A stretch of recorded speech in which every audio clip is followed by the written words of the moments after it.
Pronto, boa noite para todos vocês. Meu nome é Schneider Carpegiani. Eu vou ser uma espécie de guia por uma visita a Clarice Lispector hoje e amanhã, nesses dias, né, que são lembrados o centenário da escritora. Esse evento que a gente vai começar hoje, Clarice Viva, é a segunda edição da Semana do Livro de Pernambuco, uma produção e realização da Vox Produções, ideação em companhia de eventos, e tem a parceria da Secretaria de Educação do Recife e apoio das empresas com acessibilidade e Bocos. Para começar essa visita guiada, Clarice, como eu estou falando, a gente tem o prazer aqui de ter Benjamin Moser, biógrafo de Clarice, também biógrafo de Susana Sontag, com a última biografia dele, que ele fez sobre ela, ganhou o prêmio Pulitzer esse ano, de melhor biografia.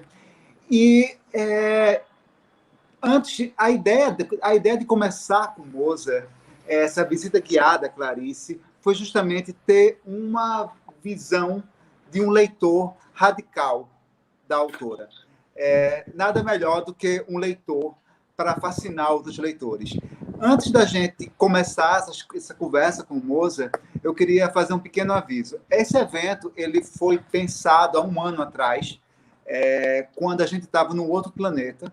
A gente não imaginava que a gente estaria dentro, hoje, quase de um roteiro de Blade Runner, né? Todo mundo trancado em casa, assustado, cheio de sons de ambulâncias aí fora, nos cercando.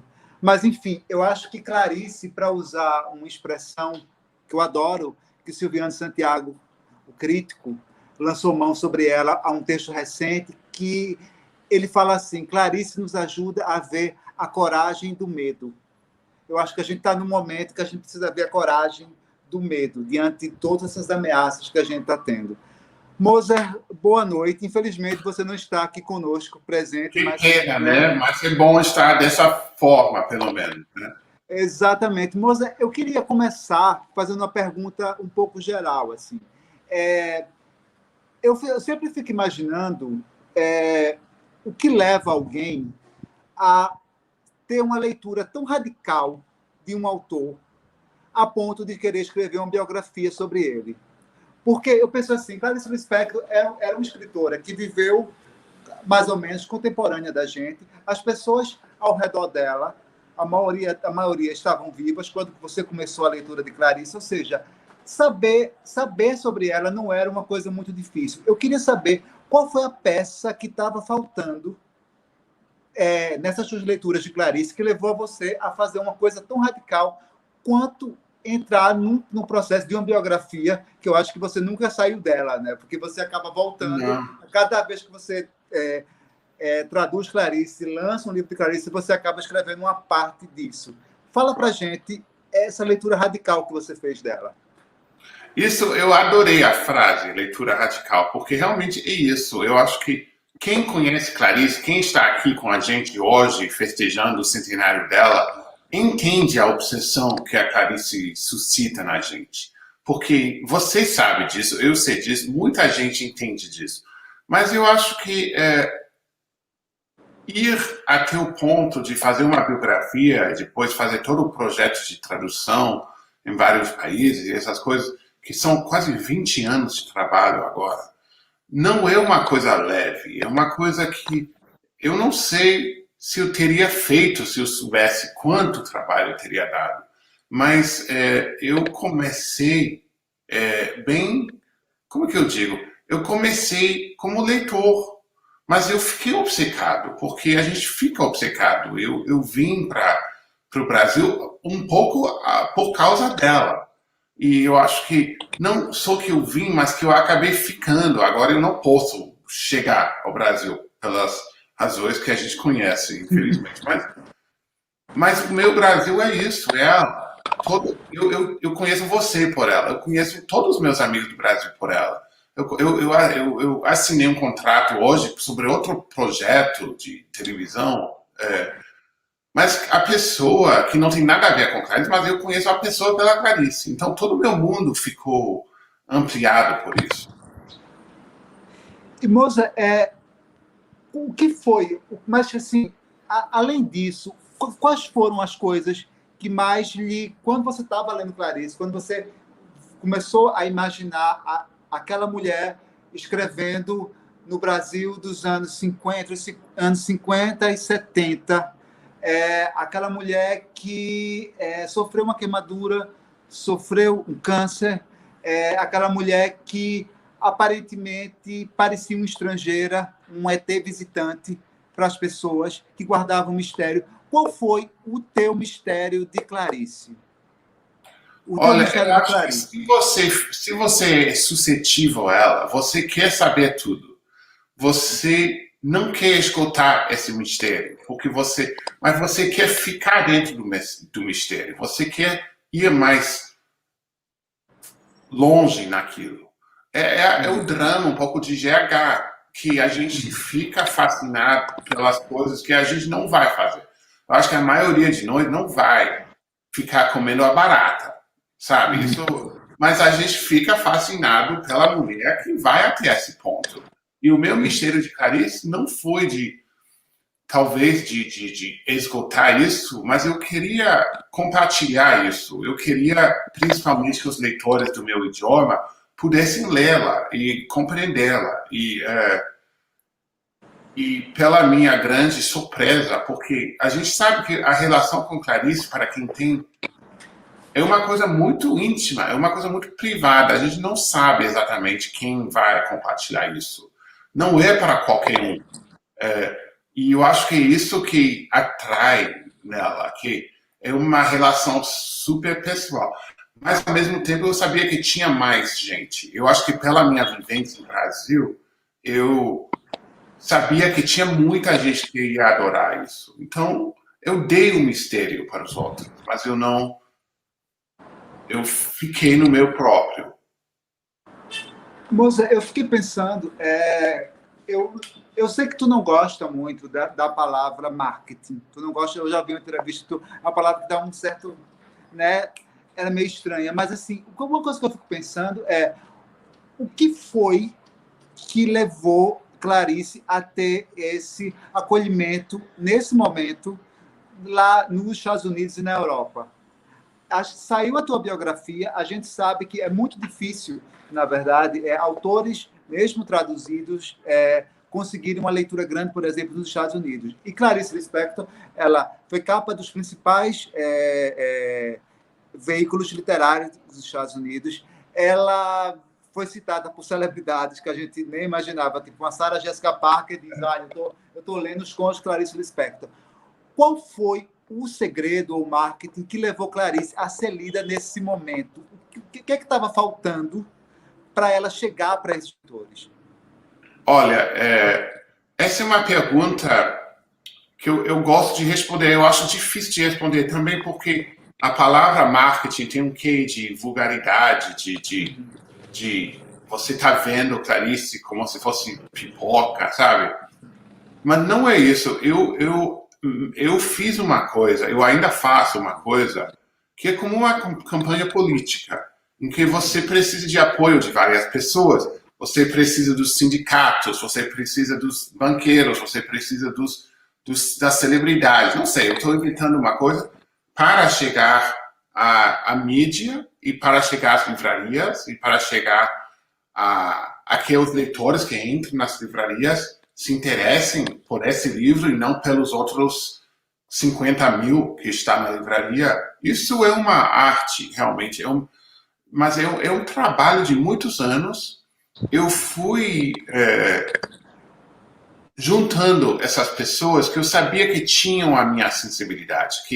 Porque Clarice, como eu falei, não é para todo mundo. Mas quando você acha uma pessoa que gosta dela, eu segurei essa pessoa e eu pedi, se fosse, por exemplo, uma pessoa bem conhecida no Instagram, uma coisa assim, faça uma postagem sobre isso. Ou se fosse um jornalista, faça uma matéria sobre ela. Se fosse uma atriz, por exemplo, faça uma peça de teatro, sabe? E essas coisas, aos poucos, foram ganhando. Mas tudo isso, eu posso falar sobre isso durante muito tempo. Mas tudo isso depende da qualidade da coisa. No caso da Clarice, as traduções têm que ser boas. Isso é muito difícil, é muito complicado. E a autora tem que ter da primeira categoria mundial. E no caso de Clarice, não há nenhuma dúvida de que eu nunca vendi merda para o povo, sabe? Toda a minha reputação é que eu sou lido com coisas de qualidade. Então as pessoas sabem disso. Mas é uma coisa bem complicada. Eu poderia até escrever um livro sobre isso. Moça, uma coisa que eu fiquei pensando, tem uma frase tua, eu acho que ficou muito famosa, que eu acho que talvez tenha levado e trazido algumas certos leitores para Clarice, que é uma frase, um tipo slogan, a maior autora judaica do século XX, né, o maior nome da literatura judaica do século XX, desde Kafka. Até antes da tua biografia, a questão judaica ela não era tão tratada na obra de Clarice. Eu queria que tu falasse um pouco sobre isso, sobre essa sensibilidade judaica na obra de Clarice.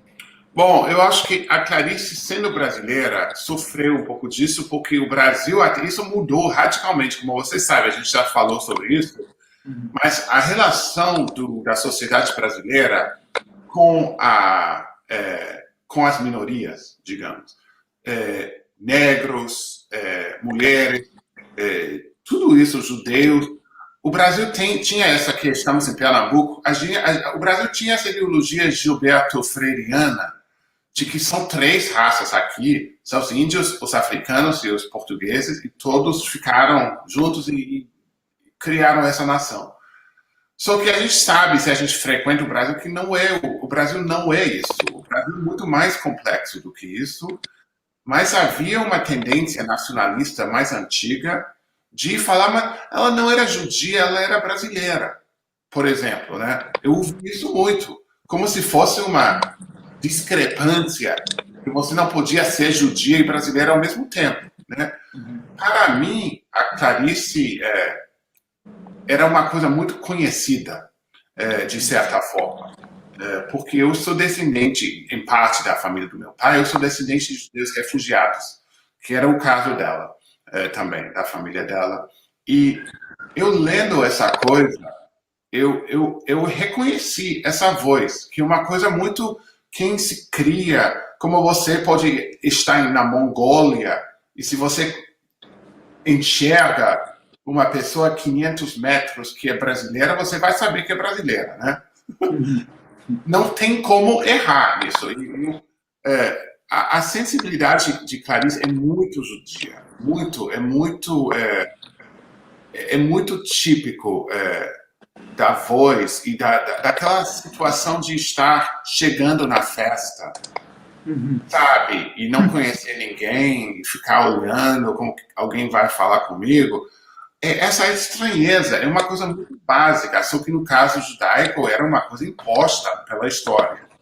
E muita gente no Brasil ainda pensa que ser judeu é uma questão religiosa.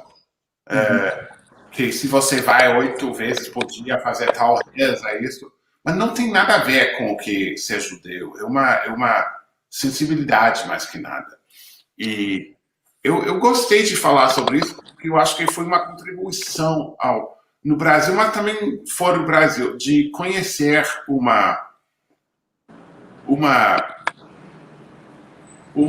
um substrato, digamos, na obra dela. E de ver de onde vêm as preocupações dela. E como relacionam com a literatura brasileira, que a gente estava falando sobre a questão social e política. Você pode se aproximar disso da tradição judaica ou da tradição brasileira, ou das duas. E essa questão que você está falando, da questão política de Clarice, que muitas vezes ela é esquecida, né? É como se, quando se fala de que tudo de Clarice é muito íntimo, como se a relação política também não fosse uma experiência de intimidade. Claro. Porque a experiência política é uma coisa que ela não é somente você estar na rua com a placa, é também você estar vivenciando isso hoje em dia, vivenciando isso o tempo todo. Eu acho que esse momento do Brasil que a gente está... Mas, na verdade, do momento de uma forma geral. Eu acho que a gente está, talvez, compreendendo outras formas de fazer política nas últimas décadas. Eu acho que ler Clarice também ajuda a gente a pensar em outras formas de fazer política. Quando você lê um conto como A Bela e a Fera, por exemplo, que é conto mais político do que aquele, mais social do que aquele, ou a relação dela com as domésticas, que é uma coisa que Marilene Felipe vai falar amanhã. Eu queria que tu... Existe claro, aquela imagem clássica, né, dela naquela marcha, né, aquela imagem linda dela, mas eu queria que tu falasse um pouco dessa Clarice política, dessa sensibilidade política de Clarice. E o quanto, na verdade, essa sensibilidade... Eu fico lendo, quando eu fui reler um monte de coisa de Clarice para fazer essas lives, eu fiquei pensando como essa sensibilidade ela está mais atual agora. Porque, bom, eu acho que tem duas maneiras de um escritor, de um artista ser político. A primeira coisa é justamente na passeata, na praça, na política, como a gente entende política aqui, nas eleições e nas coisas, e falar do ministro tal e tudo isso. Clarice fazia isso de uma forma bem disfarçada, de certa forma, porque a Clarice é importante lembrar que ela veio de uma repressão total na Rússia, na Ucrânia, de uma revolução racista horrível que tinha obrigado a família dela a se exilar à Lagoa, sabe, que era uma coisa, um outro lado do mundo, inteiramente, muito mais do que hoje a gente pode imaginar que isso seria sensível. Então, ela estava sempre um pouco receosa porque ela não queria se meter muito nisso, mas ela se meteu muito mais do que as pessoas lembram, de formas mais sutis. Mas isso, a parte política que eu gosto de lembrar nela é justamente, tem uma tradição no Brasil muito grande de elargir a consciência do que é o país, do que são as outras pessoas.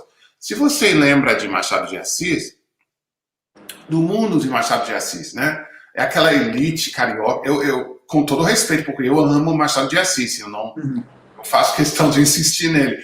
Mas esse mundo em que quase você não vê a empregada. A empregada está aí, a escrava, no caso dele, né? Muitas vezes.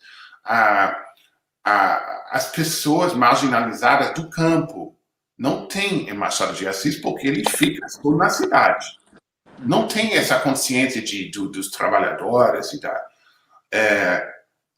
Não tem, claro que não tem o ponto de vista judaico, porque não tinha judeus no Brasil naquela época. Homossexuais a gente supõe que tinha, mas não tinha voz. Não tinha ninguém que ousasse descrever a experiência homossexual. Não tinha quase ninguém, tinha, mas pouquíssimo, né? Que escrevia do ponto de vista da mulher. Tudo isso tinha que ser inventado pela literatura. Então, hoje, quando a gente fala de o que contribuiu ela a essa consciência nacional, que é a consciência que todo mundo tem, sem saber que tem. Porque hoje a gente acha natural ter uma perspectiva de mulher num congresso, por exemplo, a gente inclui mulheres, mas a gente não pensa muito nisso porque é normal. Mas não era normal. A gente vê Clarice na ficção dela, quase não tinha no Brasil escritoras mulheres antes dela. Tinha algumas poucas, né, exceções. Mas ela que deu a voz a essa gente marginal, no caso do mendigo na Bela e a Fera, o caso da Macabeia, que é a nordestina, que vai para a cidade que não tem o que comer. Os idosos também, porque a gente Os idosos, aquela velha se masturbando, sabe? Isso nunca... Eu acho que em nenhum país, mas muito menos no Brasil da ditadura, se falava de velhas que se masturbavam. Era uma coisa muito mais radical do que as pessoas lembram da Clarice. A Clarice é uma coisa, ao mesmo tempo, bem cuidadosa e suave, mas ela também é muito agressiva em certas coisas que ela faz. Ela sabe o que é o mundo, ela sabe o que é a sociedade. Isso me lembrou agora, essa questão dos idosos que você está falando. Eu acho que um dos meus contos favoritos de Clarice eu não lembro agora o título, que a personagem é a senhora B. Xavier, que ela vai para o a encontro do partida do Maracanã. trem. Não, é o que ela vai para o encontro e ela se perde dentro do Maracanã. Sim. Ai, como é que é? Eu sei. Deixa eu pegar, vou aqui pegar o. Deixa eu. Eu estou com Não, todos os contos aqui reunidos. Mas esse final do conto, quando ela se perde e ela volta para casa e ela meio que derrete no espelho, né? Pensando em Roberto Carlos, a cena é de uma brutalidade que é uma coisa cruel demais aquele conto. Muito bruto isso. É muito bruto. Eu acho. Mas ao mesmo tempo, ela diz que ela está no Maracanã e ela diz que tem que haver uma porta de saída. Tem que haver uma porta de saída. Tem que ter. E depois ela fica louca e desesperada e volta para casa derretida, como você falou. Mas no final ela diz tem porta de saída sim. E a porta de saída é a neta que vem visitá-la, ou não sei, o almoço que ela vai fazer amanhã. Alguma coisa pequena, que são as coisas que nos mantêm vivos. Porque hoje a gente está nesse estado de emergência, né, como diz Clarice em A Hora da Estrela, mas a gente está mesmo nessa situação de muita gente desesperada e solitária e não enxergando a porta de saída. E eu acho que Clarice nunca é totalmente sem esperança. Sempre tem uma esperança. Eu fico essa coisa que tu falasse dessa esperança é uma cena, tem um conto dela que eu acho sensacional com essa imagem de esperança, que é o Afogado do Mar da Urca, em que ela vai, que está como conto, está como crônica, ele fica meio que entre as duas coisas, mas ela provar um vestido e a costureira fica meio que alfineta ela e tem um morto, né, no Mar da Urca naquela noite. E ela diz: a gente só devia vir para a Urca para provar vestido bonito. Isso é uma coisa, isso é de uma beleza, né? Assim, e de uma esperança também. A gente não devia estar passando por isso, né? É maravilhoso isso. E eu acho que a forma de Clarice abordar as coisas bem pesadas, a graça que ela traz a isso, a leveza, é uma coisa fantástica. Eu acho que é uma coisa que, quanto mais, nos quase 20 anos que eu trabalho com isso, diariamente eu trabalho, a gente lançou agora, eu ia trazer para te mostrar os contos infantis em holandês, a gente lançou nessa semana, a gente tem uma nova edição da Hora da Estrela com os Fácil do Paulo Valente, que é o filho da Clarice. A gente está lançando a Aprendizagem, a gente se falou sobre isso. Todos os dias eu tenho essa e sempre me dá uma alegria. Engraçado, né? Depois de tanto tempo. Moça, tu falasse uma coisa, eu queria sair um pouco pela tangente de Clarice por conta de uma coisa que tu falasse agora de Machado de Assis. Sim, claro. Que eu sei também que é um autor, tu escrevesse sobre ele recentemente, fizesse um longo ensaio sobre ele recentemente, e ele teve essa tradução agora, super elogiada, né? Memórias Póstumas de Brás Cubas, que saiu agora. Eu queria só fazer um parênteses em Clarice, porque eu achei interessante essa perspectiva tua de Machado de Assis. Tu acha que, comparado com Clarice, qual seria a chance também de Machado de Assis? Ele tá conseguindo, ele vem há muito tempo tentando emplacar ele nos Estados Unidos. Tu acha que tá mais a caminho agora? Olha, depende de tudo, sabe? Tem Brás Cubas, tem até 2 traduções que saíram nesse ano. E são a 4ª e a 5ª tradução desse livro. Então, Machado de Assis sempre foi promovido pelo Itamaraty também, e pelos ministérios e essas coisas, como uma grande voz da literatura brasileira. É natural, né? Mas... E teve muita gente, na mídia, eu acho que conseguiu muito espaço para esse livro, só que o problema para isso, que eu entendi, por isso que eu falei que eu não sabia que ia demorar tanto tempo. Depois você tem que publicar outra coisa, e depois outra coisa, depois outra coisa, e depois você tem que ganhar as almas das pessoas nas faculdades, nas redações, nos júris literários, essas coisas, para criar uma coisa permanente, porque a gente sabe, você que é jornalista, você sabe que até a história mais explosiva, depois de 3 dias todo mundo esqueceu. Acabou. E todo mundo que acha que é a coisa mais escandalosa da história do Brasil, e todo mundo esqueceu depois de 20 horas, sabe? Então, como ficar nessa coisa? Eu acho que Machado talvez seja tarde para ele. Eu adoro o Machado de Assis, adoro mesmo, adoro. E eu acho que, mas tem que ter esse trabalho de muitos anos, e eu espero que essa gente continue fazendo, porque aí sim você pode conquistar um espaço. Mas eu acho que o espaço que a Clarice conquistou realmente é uma coisa bem única, e é pela qualidade dela. É uma coisa tão quente, né? Apesar de ser uma literatura tão clássica. E eu me lembro até, moça, mais ou menos na época que Clarice saiu os contos completos de Clarice lá nos Estados Unidos, houve também uma retomada da Lúcia Berlim, né? Na mesma época.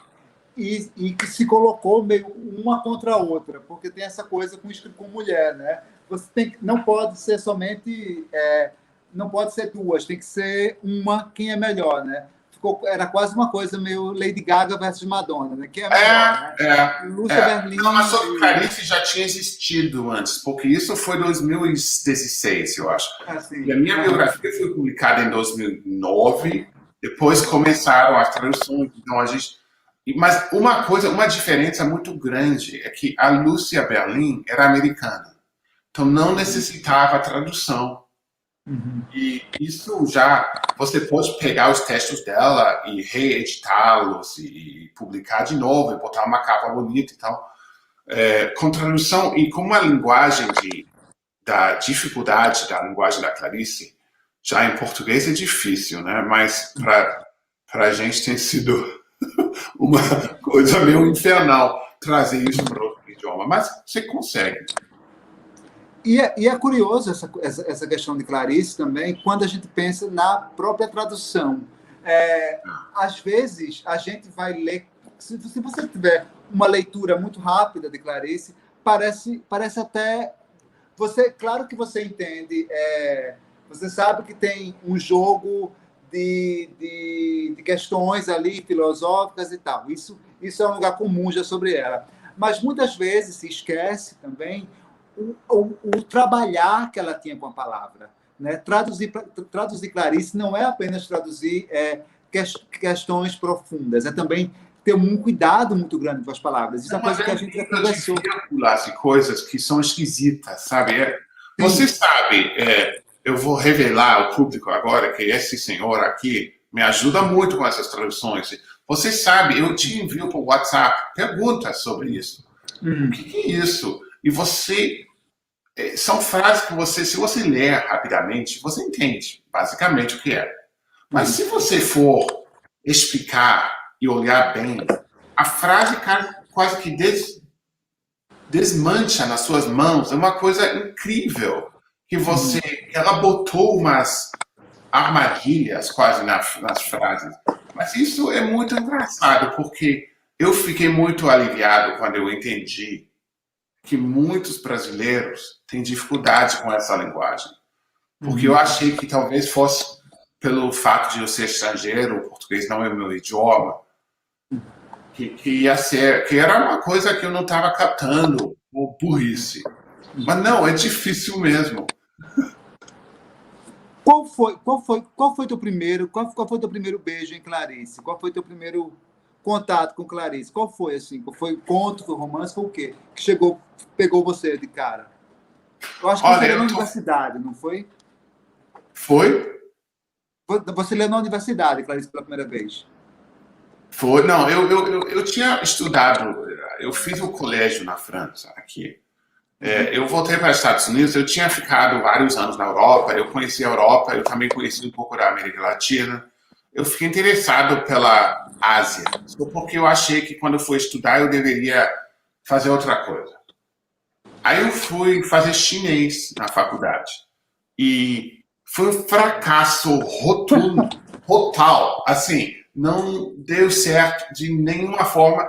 E eu entendi isso muito logo, assim, depois de 2 semanas. Eu falei, gente, eu não vou, não sei qual idioma é esse, não dá. Eu tinha que fazer outro idioma, então eu resolvi fazer português só pela coincidência do horário. Era 10h30, o chinês, e o português também era 10h30.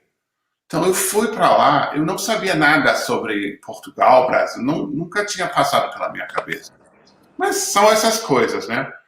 E no segundo ano, a gente começou a ler obras curtas brasileiras. E uma dessas obras foi A Hora da Estrela, que eu nunca tinha ouvido falar nessa mulher, nunca.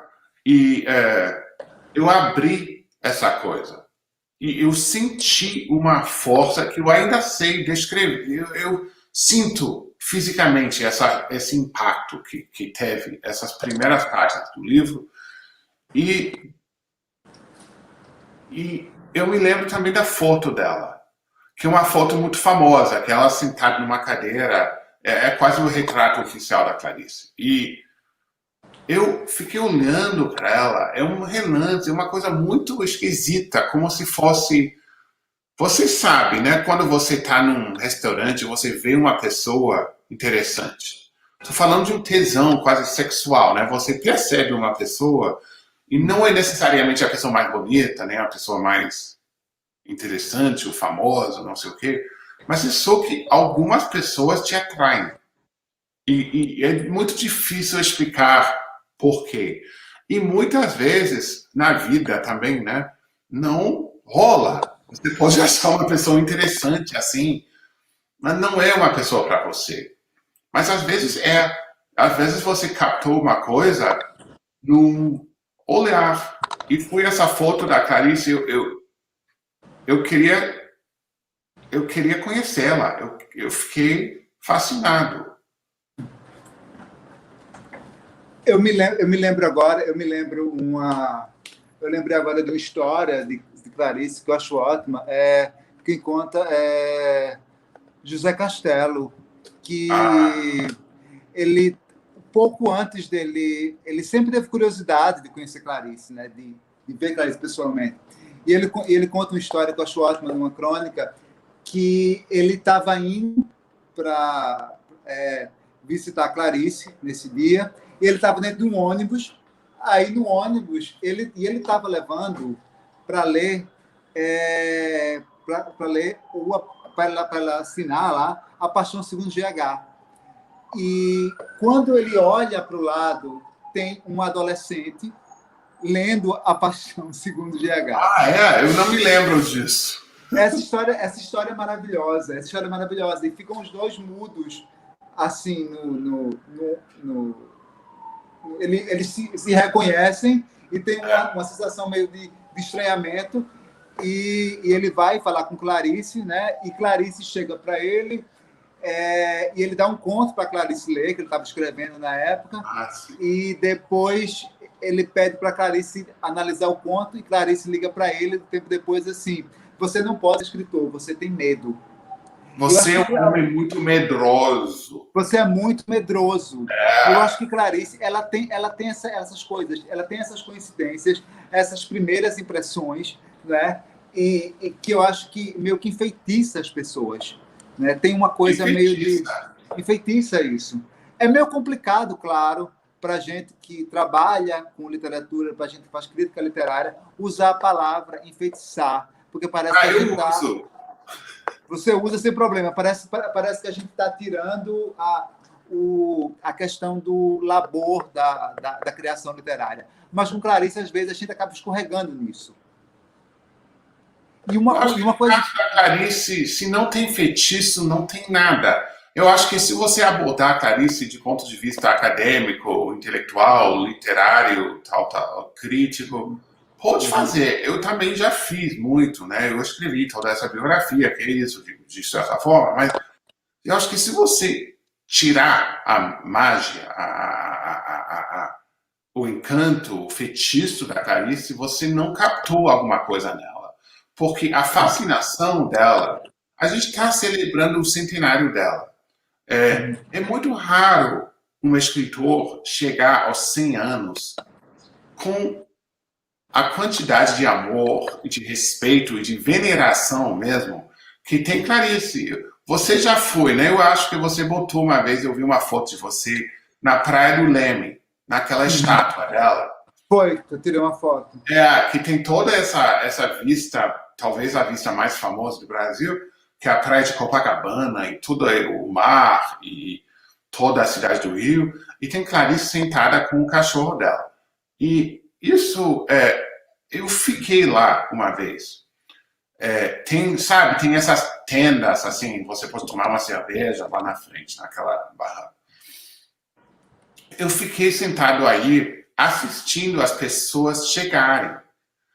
E trouxeram flores para ela, ficaram ao lado dela. Você viu que eles falavam com ela. Era uma coisa. Chegar a isso aos 100 anos existia de uma forma tão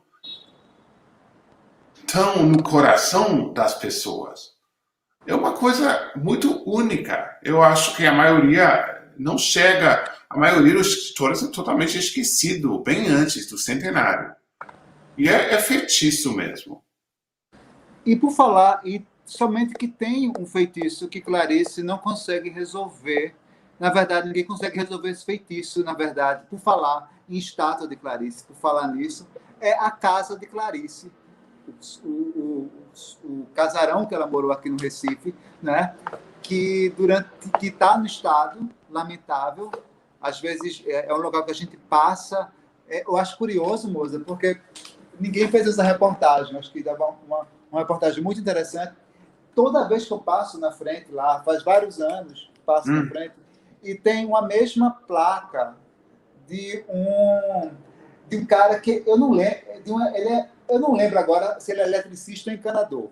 Mas assim, ele há anos ele deixa a mesma placa na frente da casa de Clarice. Eu queria muito que alguém ligasse para ele e perguntasse a ele por que ele mantém se é boa essa casa de Clarice, pelo menos se aquela casca de ovo que está ali agora, pelo menos ela serve como uma boa propaganda, né, para ele vender o trabalho dele como eletricista, como encanador.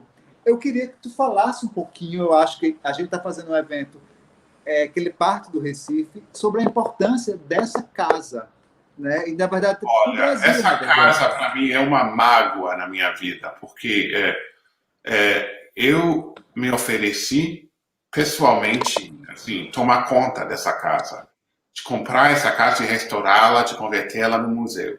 É uma casa pequena, não é a Fundação Ricardo Brenan, é um casarão de 2 andares que não tem nem teto. Aí eu tentei por todos os meios em Pernambuco e em Brasília comprar essa casa, que não vale nada, está tudo caído aos pedaços, é um cortiço. Não é nem cortiço, né? E para homenagear a Clarice dessa forma, mas eu posso te dizer, você sabe que eu fiquei muito frustrado com a falta de resposta da parte do governo e da instituição que é a Santa Casa de Pernambuco, que é a proprietária, eu acho que ainda é a proprietária dela, Uhum. não estão fazendo nada com isso. Então venda para mim, deixa a gente fazer um projeto aí, e ninguém deixou. Então, essa casa, para mim, é uma mágoa, é uma coisa que é um patrimônio pernambucano, mas também do Brasil. É uma questão de honra, eu acho, perpetuar a memória da Clarice na cidade dela, na casa dela. Mas você sabe que essas coisas não são fáceis a gente luta muito. Eu luto muito no meu projeto de tradução e de promoção internacional. Não posso fazer tudo, mas sei lá, talvez um dia, mas a coisa já está bem, a ruína está bem avançada. Uhum. A gente tá passando, e assim, e havia uma obsessão nos últimos anos, na verdade, de conseguir chegar a essa data com alguma coisa já arrumada, mas somente que a gente tá passando por uma série de situações, né, gerais do próprio Brasil, de estrutura em relação a isso no Brasil. Na verdade, moça, a gente pensar a própria, não é somente a questão de Clarice, mas o próprio patrimônio dos escritores no Brasil, ele é muito deteriorado. Por exemplo, a gente não tem a casa de Machado de Assis no Rio de Janeiro, né? A gente tem placas, né? A gente tem placas Botaram de um Machado. prédio aí. Exatamente, tem um prédio ali, mas a gente não tem. Ou seja, Clarice não é solitária nisso. Infelizmente, é uma questão mais geral. Não, mas é um Entendeu? abandono. Eu vou te falar um exemplo no Morro da Providência, que fica no Sim, Rio. E fica ao lado da Praça Mauá, onde botaram aquele Museu do Amanhã, que custou não sei quantos centenas de milhões de reais, e não fizeram uma reforminha que teria custado 100 mil reais para nessa comunidade para valorizar a rua e o bairro de onde veio o Machado de Assis. Então tem essa coisa aí que está já caindo aos pedaços, que já não tem ninguém para manter isso. Ao lado perto, tem o Museu Nacional, que por falta de recursos, queimou. Então eu fiquei frustrado porque eu falei, isso não vai custar ninguém, nada a ninguém. Eu tomo conta, e com uma fundação, assim, a gente tem como fazer. E nem pagando você pode fazer isso. Então, essa é uma frustração minha, porque eu acho que eu tenho uma certa responsabilidade quanto a isso depois de tantos anos. Mas, quem sabe? Não sei. Eu ia, antes eu não falava sobre isso, você sabe, eu não falava sobre isso. Eu ainda achava que ia dar certo. Mas, como eu acho que não vai dar certo, eu falo. Eu acho horrível, eu acho uma vergonha para o país. e moça, eu fico pensando também, uma restauração daquele casarão de Clarice, transformado numa fundação, a força, e a gente está passando agora também na cidade por uma mudança, né, de prefeitura, talvez também seja uma forma da gente chamar a atenção das pessoas, a mudança em toda a região que ia trazer, né, de revitalização do centro, tendo uma fundação ali, Claro. Teria tendo, não ajudado era muito. somente, Teria não era ajudado só, muito, até para os recifenses, porque lá, qualquer projeto que você faz, tem que ser principalmente para as pessoas de lá, não é para os turistas. Hoje não tem sim, mais turista, então menos ainda. Mas como fizeram com a sinagoga da Rua Bom Jesus, sim, essas coisas que tem no centro do Recife, que são realmente patrimoniais e de uma coisa muito importante, se isso fosse organizada de uma forma legal, poderia aumentar muito a cidade para os próprios recifenses. Mas se o governo não deixa, se as instituições te bloqueiam, e fazer o quê, sabe? Eu não sei, eu tô muito triste, porque teria sido um presente para o Brasil, eu acho, fazer isso no centenário.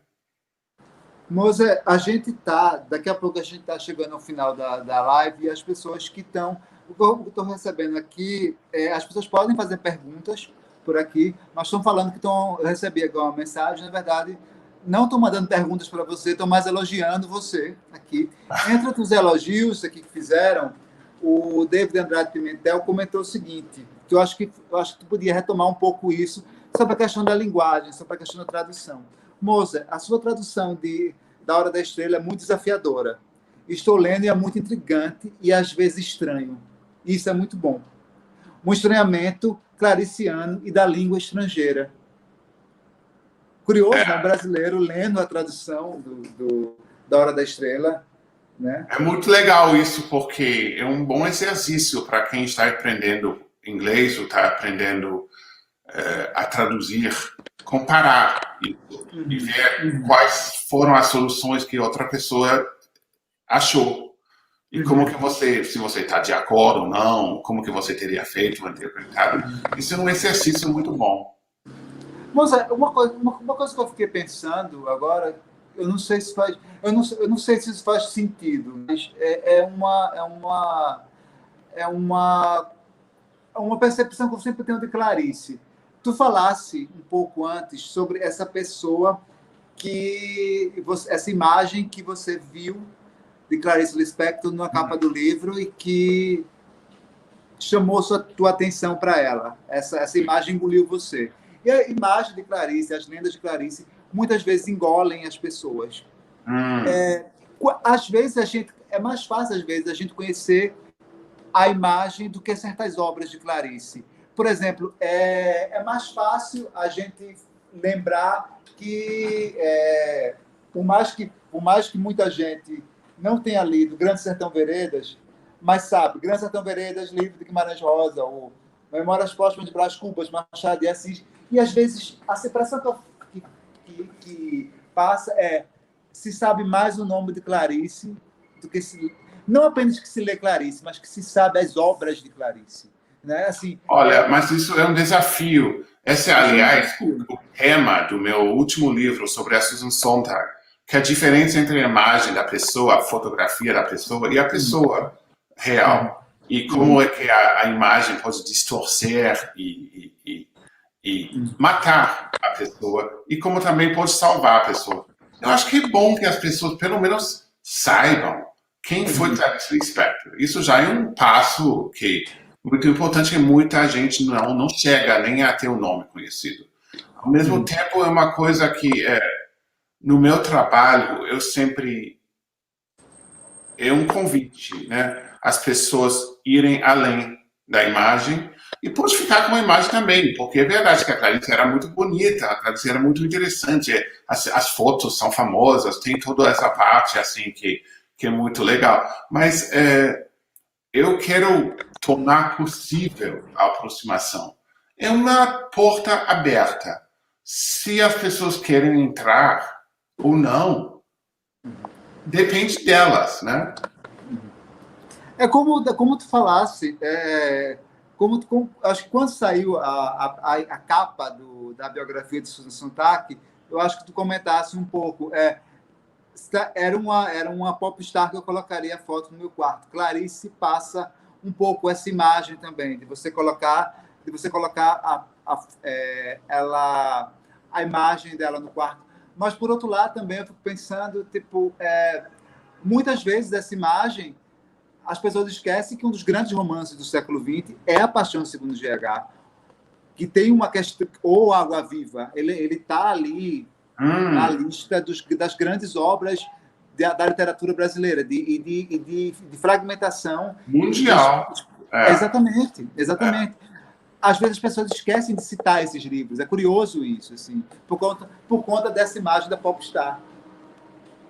Mas é um perigo. Eu acho que é um perigo sempre. É uma coisa que a gente está muito consciente quando a gente está utilizando essa imagem, porque a gente utiliza justamente para a parte de marketing, como você falou.